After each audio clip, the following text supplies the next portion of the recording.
Bonjour. D'abord, merci de répondre à quelques questions.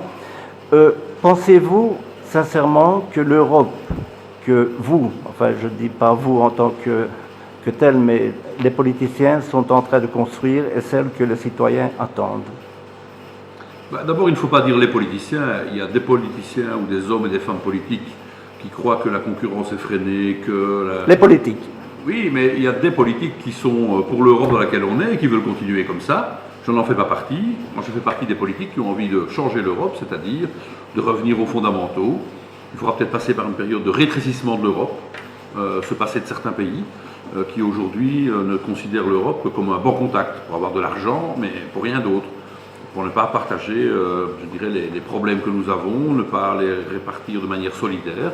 Je pense à la crise des migrants notamment, et donc je pense que l'Europe doit se recentrer sur des valeurs, être intransigeante avec cela, et que ceux qui y adhèrent doivent en même temps dire que les valeurs, on ne transige pas avec, et il faut redéfinir un projet mobilisateur européen qui aille dans le sens de redéployer l'économie dans l'intérêt des citoyens, en donnant espoir et donc travail à notre jeunesse. D'accord, mais la question que je posais, est-ce que vous pensez que c'est celle que les citoyens attendent? Non, celle de maintenant, non. Oui, les citoyens doutent de l'Europe et ils vont finir par la détester en grand nombre. Si on continue dans la voie dans laquelle on est aujourd'hui, de tergiversation, d'égoïsme, de refus de solidarité, ce n'est pas l'Europe non plus des pères fondateurs.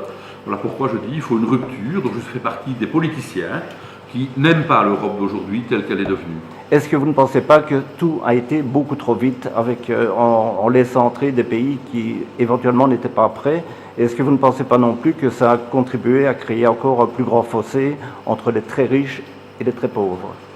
Aujourd'hui, on se rend compte effectivement que certains n'étaient pas prêts. C'était difficile de le dire en 2004, quand il y a eu le plus grand élargissement jamais enregistré dans l'Union européenne.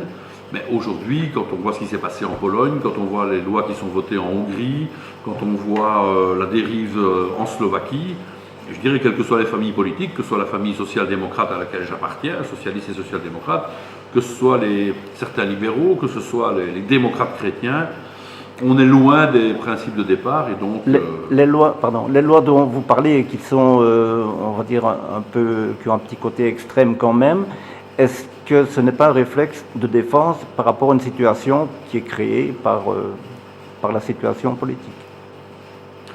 Si, certainement. Certaines lois votées en Hongrie, la crise des migrants par exemple, ne facilite pas les choses, que du contraire, bien sûr. Mais même sans cela, il y a des lois économiques votées en Hongrie aujourd'hui qui sont une insulte à la démocratie. Et on ne fait rien. Et la famille chrétienne démocrate couvre M. Orban.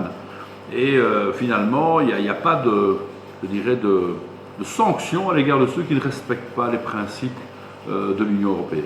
Que pensez-vous de l'accord qui a été conclu avec la Turquie actuellement? Une honte de plus.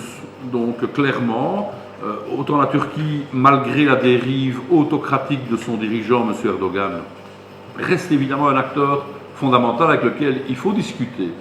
Mais un accord comme celui-là est un accord de la honte. Ça veut dire qu'on refuse d'être solidaire au niveau européen, de se répartir, comme l'avait proposé M. Juncker et Mme Mogherini de la Commission européenne, une répartition solidaire. Il y en a qui ne sont pas prêts à jouer cela, à faire ce jeu, en tout cas ce jeu de la solidarité. Et donc on charge la Turquie de s'occuper. Elle a déjà plus d'1,3 million réfugiés syriens. Mais en dehors du fait de la charger à s'occuper de choses dont on ne parvient pas à s'occuper, il y a ce qu'on donne en échange. Oui. Donc ça va être... Les 6 milliards, oui. Je pense qu'on ferait mieux d'aider la Grèce qu'on laisse un peu toute seule face à... Et la circulation sans limite des Turcs à l'intérieur de l'Union européenne. Oui, ça c'est une erreur aussi fondamentale. Que dire de redémarrer les pourparlers d'adhésion? Je pense qu'aujourd'hui l'Europe est malade. Elle digère très mal ces élargissements successifs, surtout les derniers. et on voudrait élargir la Turquie. Il n'en est pas question. La Turquie aujourd'hui n'est plus vraiment une démocratie, donc elle ne mérite pas que l'on reprenne les pourparlers d'adhésion pour le moment. Peut-être il faudra voir ça avec le successeur de M. Erdogan, ou la personne qui lui succédera. Mais en tout cas, aujourd'hui, l'Europe va tête baissée vers sa perte si elle continue dans cette direction-là. Je vous remercie. Deux petites questions financières maintenant.